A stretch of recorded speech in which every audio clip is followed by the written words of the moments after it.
온전히 항복하면 온전히 행복하다. 오늘 설교의 제목입니다. 그리스도 앞에서 항복하면 행복하다. 항복이 많고 거기에 따라서 행복도 많아진다. 이러한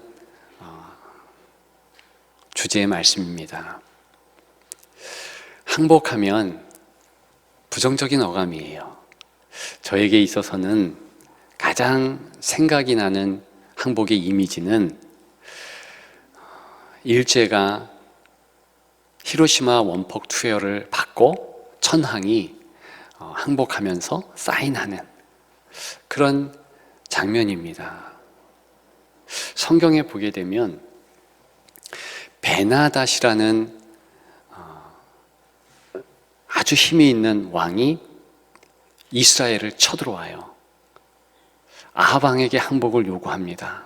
그때 아합 왕은 우리 모든 것은 당신 왕의 것입니다. 마음대로 하십시오. 그러면서 두 손 번쩍 드는 모양새의 기록을 성경에 남깁니다. 그 이미지도 생각이 나요. 정말 이 땅을 살아가면서 항복만큼 좋지 않은 그런 뉘앙스의 단어가 또 상황이 있지 않습니다. 그런데 하나님께 항복하는 것, 특별히 우리를 그토록 사랑하시는 예수 그리스도 앞에 무조건 항복하는 것만큼 좋은 일은 없습니다. 정말 귀해요. 고귀합니다. 그분 앞에 내 모든 것을 다 받으시옵소서. 내 인생 전체를 받으시옵소서. 그렇게 두 손 번쩍 들고 항복하는 모양새를 취하는 것만큼 귀한 것은 없다는 것입니다. 바로 그 모습이 예배예요. 바로 그 모습이 하나님을 찬양하는 모습이라는 것입니다. 여러분, 그런데 아무나 이러한 항복의 기회 주어지지 않습니다. 오늘 본문에 한 광인이 나오고 있습니다. 거라사 지역의 광인. 이 사람은요, 너무나 어렵게 예수님이 그를 찾아감으로 그런 기회를 얻습니다. 영적으로 보면 그 기회가 너무나 가치 있다는 것, 그것을 우리는 새삼 느껴야만 하는 오늘 본문인 것입니다. 1절부터 20절까지 짧은 마가복음에서 귀를 기울이고 그리고 눈을 주목하라 그러면서 이렇게 길게 서술하는 오늘 본문은 참 의미가 있어요. 먼저는 이렇게 하나님 앞에서 그리스도 앞에서 항복할 기회가 특별하게 주어졌다는 것입니다. 그의 면면을 보십시오. 이 사람은요, 동네 사람들에 의하여서 추방된 그런 존재라는 것을 알 수 있습니다. 이스라엘 문화에서 사람이 좀 미쳤다 그러면은요, 어느 정도를 가늠해서 그 문화권에서 축출됩니다. 탈무드는 4가지 기준점을 제시합니다. 먼저는 밤에 나가서 향방 없이 돌아다니는가? 그렇죠. 아무 이유 없이 밤에 나가서 돌아다닌다? 이상한 거죠. 둘째로는 옷을 다 찢어버린다. 자기 옷을 찢는다? 그것 중요한 광인의 기준점으로 삼았습니다. 세 번째, 무덤가로 배회하는가? 우리나라처럼 무덤이 산에 있거나 떨어져 있는 것은 아닙니다. 좀 가까운 곳에 있긴 해요. 그럼에도 불구하고 동굴로 쓰는 무덤가를 배회한다? 있을 수 없는 일입니다. 마지막 네 번째, 만일 사람에게 물건을 줘서 그것을 다 파괴한다? 그러면 광인의 증거다. 그렇게 여겼습니다. 오늘 본문의 거라사의 광인은 이 네 가지 기준점을 훌쩍 뛰어넘습니다. 3절과 4절과 5절에 의하면 이 광인은요, 쇠사슬도 끊어버립니다. 이미 오래전에 옷을 다 벌게 벗고 그리고 다녔지요. 동네 사람들은 당연히 그 사람을 자기들의 문화권에서 동네 바깥으로 쫓아내는 거지요.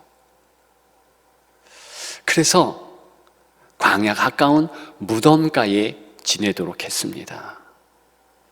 만일 그곳에서조차 제재되지 않고 다니는 행인 혹은 마을 사람 한 사람이라도 해코지한다면 더 멀리 쫓아낼 것입니다. 이런 광인의 모습, 또 한 가지 특징이 있다는 것입니다. 그것은 그에게 집중적으로 있었던 악한 영의 괴계입니다. 예수님은 이 광인을 만났을 때 이름을 묻습니다. 사람 자신의 이름이 아니라 귀신의 이름이죠. 네 이름이 무엇이냐? 그랬더니 이 악한 영이 어떻게 대답하는가? 나 군대입니다. 그래요. 레기온이라는 이 헬란 말은 특별한 단어입니다. 그 자체가 이름이 될 수가 없어요. 오히려 상황을 나타내는 단어입니다. 어떤 상황?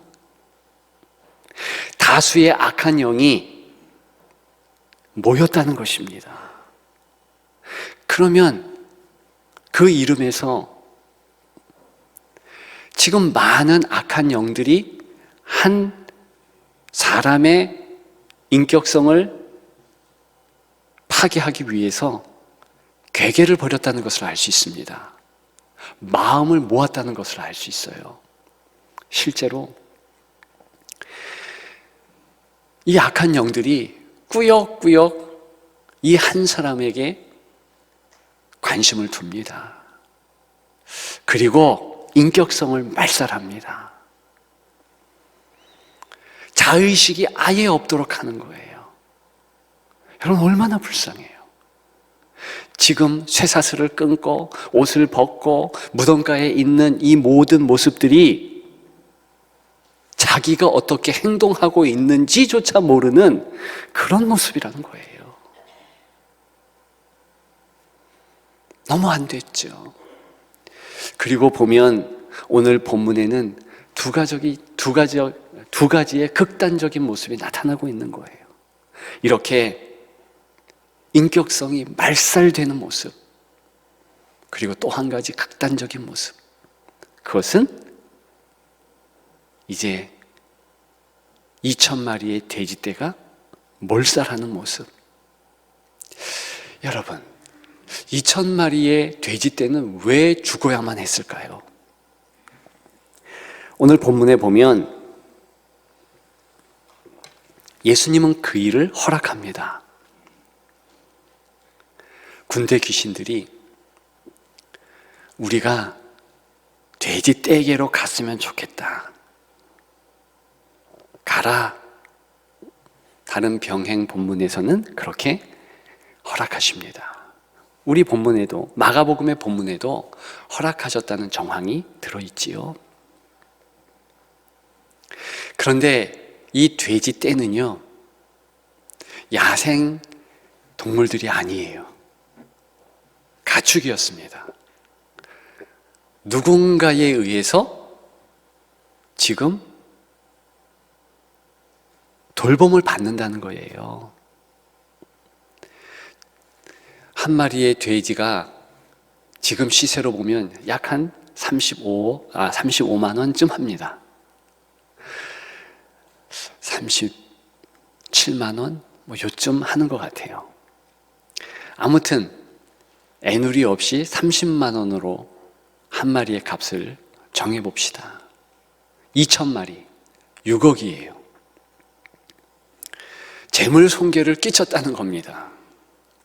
그리고 엄한 돼지는 죽을 이유가 없는데 죽었다는 거예요. 근데 왜 죽었을까? 그것은 바로 이렇게 인격성을 빼앗겨버리고 자의식마저 없는 이 거라사 광인, 이 사람은 끝내 돼지가 죽듯이 비참하게 죽는다는 것을 여과 없이 보여주는 것입니다. 정말 주께서 찾아오지 않으셨다면 거라사의 광인은 어떻게 될까요? 당연히 죽겠지요. 아무도 눈길 한 번 주지 않고 죽게 되겠지요. 가족들은 좀 더 사랑의 마음을 둘 수도 있겠습니다만 여간 비참한 죽음인 것은 우리가 잘 알 수 있겠습니다. 바로 그러한 죽음으로 악한 영들은 몰아가고 끝내 그렇게 한다. 그것을 입체적으로, 시각적으로 보여주는 본문이지요. 여러분, 악한 영들이 과연 사람에게 조금이라도 도와주려는 마음을 가지고 있을까요? 아니요. 전혀 그렇지 않습니다. 반드시 해꾸지하고 반드시 낙심 가운데, 절망 가운데 그냥 죽음으로 귀결 짓도록 그 마음을 탄다는 것입니다. 비참하지요. 그래서 예수님은 그런 모습을 보여주기 위해서 허락하신 것이지요. 본문을 통해서 우리는 이 극단적인 두 가지 모습을 통해서 우리의 삶을 조명해 볼 수 있습니다. 가늠해 볼 수 있습니다. 저와 여러분들 또한 만일 예수 그리스도를 만나지 않았다면 아마도 어느 면으로 보면 거라사 광인의 모습을 가지지 않았을까 싶습니다. 몰리는 삶이잖아요. 쫓기는 삶이잖아요. 내가 어떻게 살아가고 있는가, 그것조차도 생각 없이 그냥 바쁘게 그냥 살아가는 인생 아니겠습니까?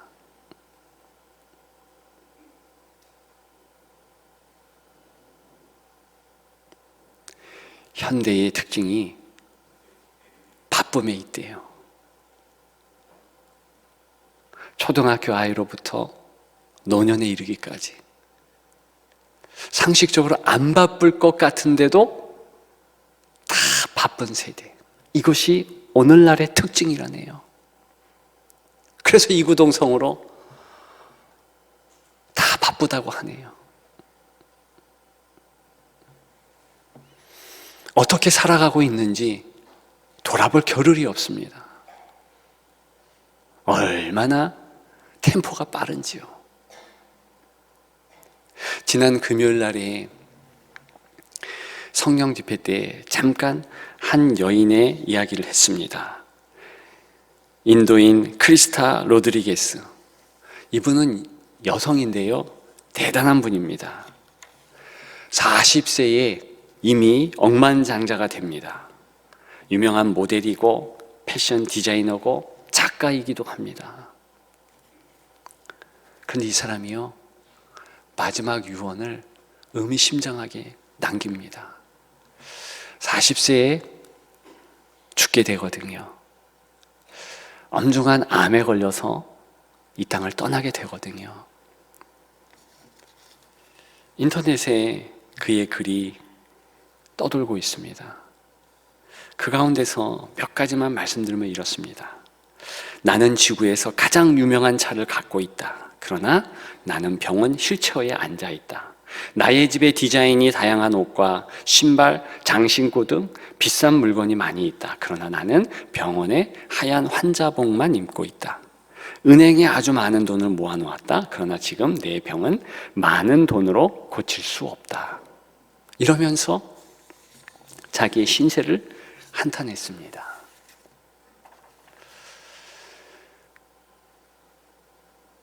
우리는요, 살아가면서 내가 어떻게 살아가고 있는지, 내 끝은 어떻게 되는지 그런 거 전혀 가늠하지 않습니다. 그냥 살아가는 거예요. 특별히 우리가 속해 있는 인생의 문화권 내에서 때로는 떠밀리는 삶을 사는 거예요. 얼마 전에 우리는 명절을 지냈습니다. 구정인데요, 한가위와 동일하게 이 구정 때, 이런 명절 때에는 꼭 하는 일반적인 한국의 풍속이 있지요. 조상 제사. 저는 모태신앙이라 제사의 자리에 가본 적이 없습니다. 그런데 저 어릴 때 제사 때문에 쫓겨나온 친구들을 종종 봤어요. 여러분, 근데 한 연구 결과에 의하면 이 조상 제사가 얼마나 폐해를 낳았는가, 남자 상속인 확보를 하기 위해서 자연스럽게 축첩제도와 연결됐다는 거예요. 첩을 둘 수밖에 없는 거예요.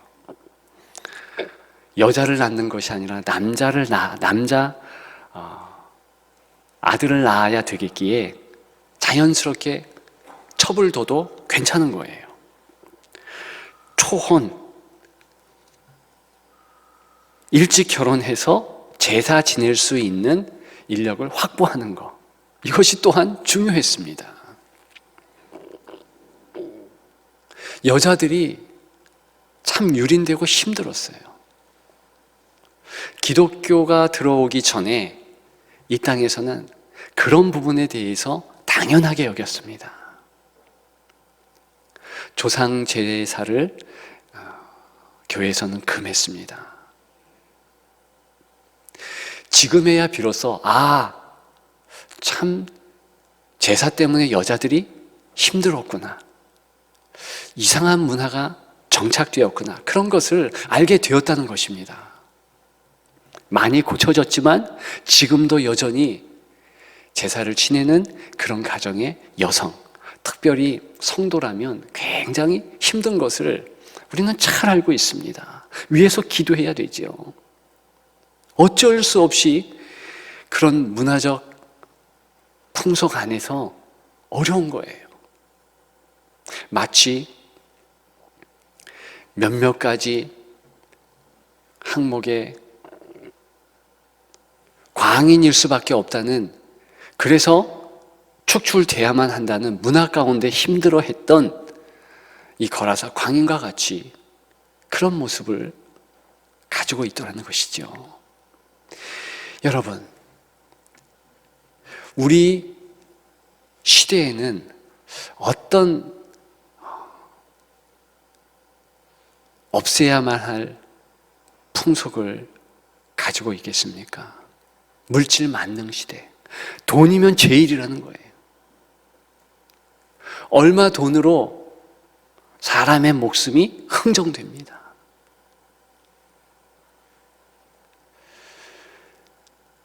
강탈하고 사람을 물건과 같이 취급하기도 하는 그런 문화라는 것입니다. 어느 정도는 당연하게 여겨버리는 거예요. 여러분, 이러한 문화에 속해 있는 사람들 어떻게 되겠습니까? 이제 시간이 지나가면서 자의식도 말살이 되는 거예요. 인격 자체가 없어지는 거예요. 그리고 끝내는 죽음으로 내몰리게 되는 것이지요. 주님이 찾아오지 않으셨다면 당연히 거라사의 광인은 그렇게 죽음으로 내몰리고 비참하게 끝내야 될 존재였습니다. 여러분, 15절에 보게 되면 이런 광인이 예수 앞에 나와왔다는 것을 알 수 있습니다. 옷을 입고 정신이 온전하여 앉았다 그랬어요. 저는 이 모습이 너무 아름답고 귀하게 여겨집니다. 예수님께서 이 모습으로 다시 존귀하게 되고자 많은 노력을 하셨거든요. 어떤 노력일까요? 여러분, 예수님과 제자들은요, 이 거라사 지방, 이 사람을 만나기 위해서 목숨을 담보하고 왔습니다. 4장 후반 절들을 보게 되면 그런 정황을 알 수 있어요. 예수님과 제자들이 갈릴리 바다 건너편에 있었거든요. 이 거라사 지방에 오기 위해서 폭풍을 뚫고 왔었어야 되었습니다. 왜 그랬는지 예수님은 그 다음날 와도 되는데 급하게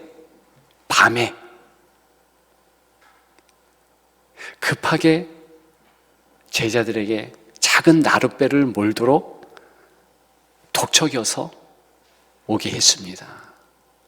2시간이면 올 수 있었어요. 2시간. 길지 않지만 짧지도 않아요. 밤에 무슨 일이 일어날지 모르는 그러한 엄한 겨울바다의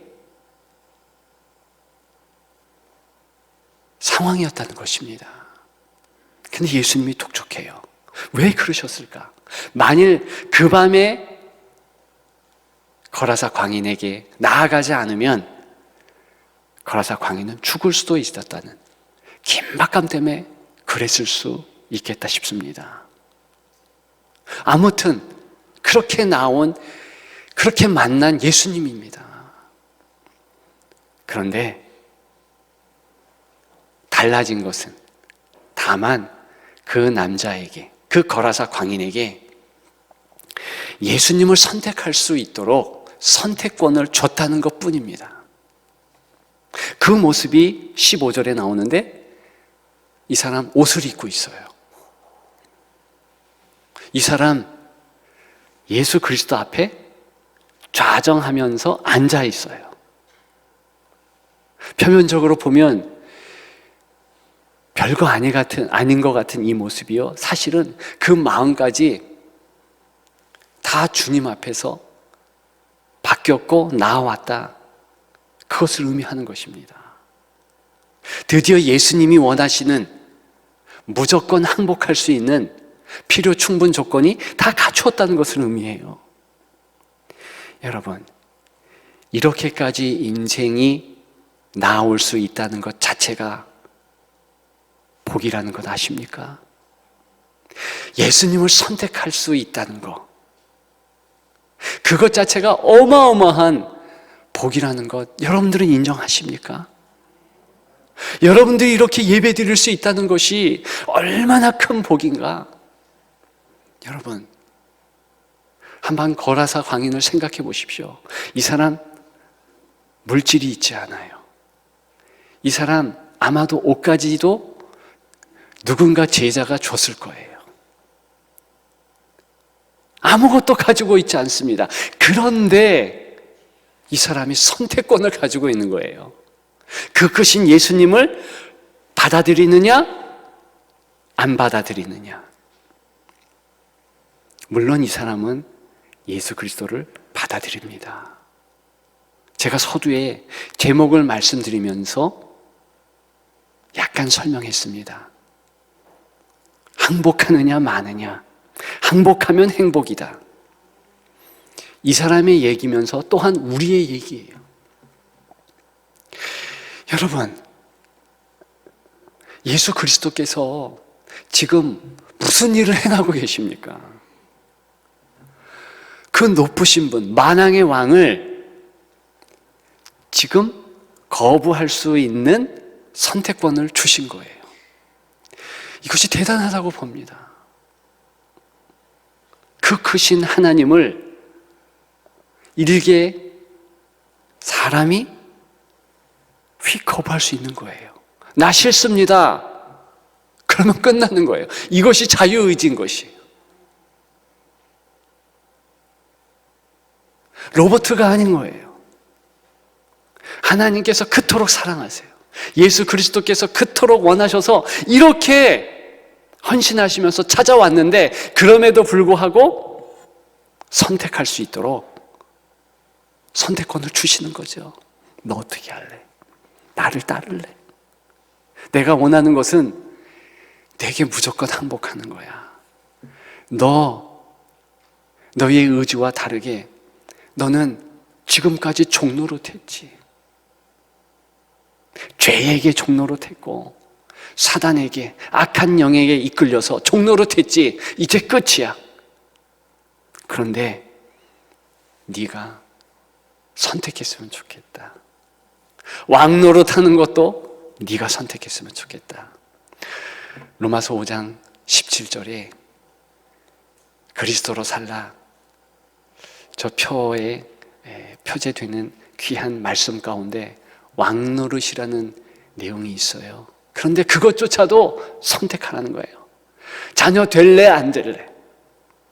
그런데요, 선택해야죠. 그러면 그의 삶이 완전 바뀌는 거잖아요. 당연히 오늘의 주인공 거라사 광인은 무조건 항복을 선택합니다. 나 항복할래요. 나 주님 따를래요.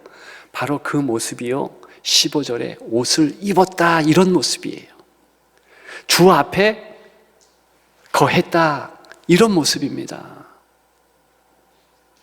동네 사람들이야 어떻게 여기거든. 거라사 광인은 그렇게 한 거예요. 동네 사람들은 그런 귀한 예수 그리스도를 선택하지 않습니다. 대조를 이루는 거예요. 17절에 나오잖아요. 당신 이 마을 떠났으면 좋겠습니다. 점잖게 간구했다고 표현하지만 이것은 예수님을 떠미는 거예요. 추방하는 것입니다. 그것이 인생인 거예요. 그런데 지금 이 거라사 광인은 예수님을 선택합니다. 예수 앞에 항복합니다. 여러분은 어떠신가요? 제가 볼 때는 여러분들도 거라사 광인처럼 영적으로 귀한 선택을 합니다. 그랬으니까 이렇게 예배 드리는 거죠. 그래서 주님께 모든 찬양과 감사를 올려드리는 것이지요. 여러분, 그런데요, 한 가지 우리 마음에 새겨야 할 모습이 또 있습니다. 20절에 나오지요. 그가 가서 예수께서 자기에게 어떻게 큰일 행하셨는지 데가볼리에 전파하니 모든 사람이 놀랍게 여기더라. 이 20절 상황이 오기 전에 바로 앞절에 이 사람이 예수님에게 특별한 부탁을 합니다. 주여, 내가 주님과 함께 하도록 하옵소서. 그래요. 그런데 19절에 보니까 예수님이 허락하지 않으셔요. 그러면서 말씀하십니다. 집으로 돌아가 주께서 내게 어떻게 큰 일을 행하사 너를 불쌍히 여기신 것을 내 가족에게 알리라. 그러니까 집으로 돌아가고 가족에게 돌아가라 말씀하셨습니다. 왜 그러셨을까? 지금 이 사람은요, 가족의 돌봄이 필요한 거예요. 그리고 그 사람이 거할 것은 가족인 거예요. 그리고 그의 할 일은 예수님과 함께 하면서 유랑하면서 전도하는 것이 아니라 따로 떨어져서 복음을 가족들에게 그리고 지역 주민들에게 전하는 거예요. 그러니까 오늘 본문에 의하면 첫 선교사는 바로 이 사람이네요. 이 거라사 지역이 이방 지역이었으니까, 이 거라사 광인도 이방인이었으니까 이게 맞습니다. 그런데요, 저는 이분의 순종의 모습이 귀하게 여겨집니다. 어떤 순종의 모습을 보입니까? 주께서 야, 너는 우리와 함께 하는 것이 아니라 떠나가서 가족들과 같이 있어. 그리고 복음을 전해. 그랬더니 내가 그렇게 하겠습니다. 행동하잖아요. 여러분, 바로 20절의 이 순종의 모습을 성경은 행복이라 정의합니다. 우리는 우리 마음대로 행복을 재단하잖아요. 내게 있어서 행복은 이 정도 물질이 있어야 돼. 내게 있어서 행복은 마음이 뭐 이렇게 불안하지 않고 좀 차분하게 있어야 돼. 그리고 내 아내와의 관계, 내 남편과의 관계, 다른 사람들의 관계가 보편적으로 좋아야 돼. 뭐 이러면서 이 세상이 주는 행복의 모습을 마음에 새깁니다. 그런데 성경은 안 그래요. 성경은 행복을 무엇이라고 정의하는가? 예수 그리스도와 함께 하는가? 예수 그리스도의 일을 하고 있는가? 이 두 가지는 반드시 이 광인에게 있어서 맞는 모습입니다. 비록 육신적으로 그리스도와 떠나지만 영적으로 함께 하잖아요. 그리고 곧 주님은 영체가 되셔서 성령을 통하여서 함께 하실 것입니다. 그리고 주님의 일을 하고 있잖아요. 저는 오늘 본문을 통하여서 이 거라사 광인의 기쁨에 겨운 웃음소리를 듣습니다. 여러분들도 들을 수 있지요. 저는 여러분들의 웃음소리도 듣고 싶습니다. 오늘 제목 같이 생각하면서 마치려고 합니다. 완전히 항복하면 온전히 행복하다. 여러분, 기왕 예수를 믿는 거 우리의 마음을 다하여서 완전히 항복하는 모습으로, 주님이 원하는 그러한 모습으로 나아갑시다. 그러면 행복은 주께서 책임지십니다. 우리의 감정, 우리의 환경, 우리 뜻, 우리 눈높이에 부족하게 보일 수 있습니다. 그러나 바로 그 부족의 모습 가운데서 주님의 풍족이 얹혀진다면 우리는 가장 아름다운 행복의 모습을 이룰 수 있습니다. 온전히 행복한 여러분들 되시기를 주님의 이름으로 축복합니다. 축복합니다.